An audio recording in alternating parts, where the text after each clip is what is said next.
There is a lot of interest in pharmaceutical stocks, but this time they're getting bid up. Ekta, if you could, walk us through the developments in individual names. Well, I'll start with Aurobindo, which is one of the top gainers on the Nifty today, and that is on the back of news that they've received approval for Renvela generic, which is basically a drug used for kidney disease.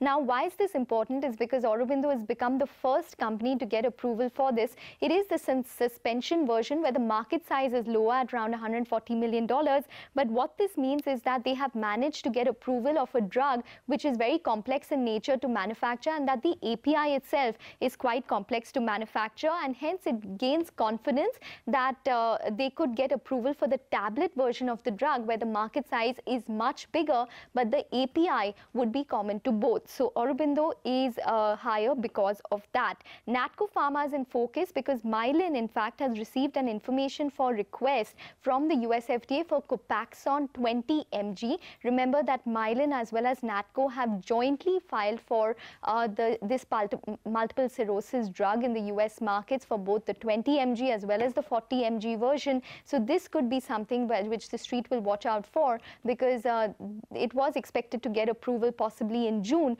which could now be delayed further in terms of Copaxone generic. So that's on Natco Pharma, which is in focus. Cadila, because they've received another approval for Moraiya. In fact, it is the 4th approval from the Moraiya plant in June itself. They've received it for an antiviral injection.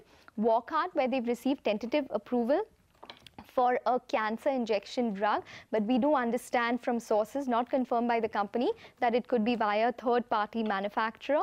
And lastly, Spark, which is in focus, the R&D arm of Sun Pharma, which has got top-line results of 2 studies for a dry powder inhaler, which is basically a device used for asthma and other lung diseases, which they say is positive for the company.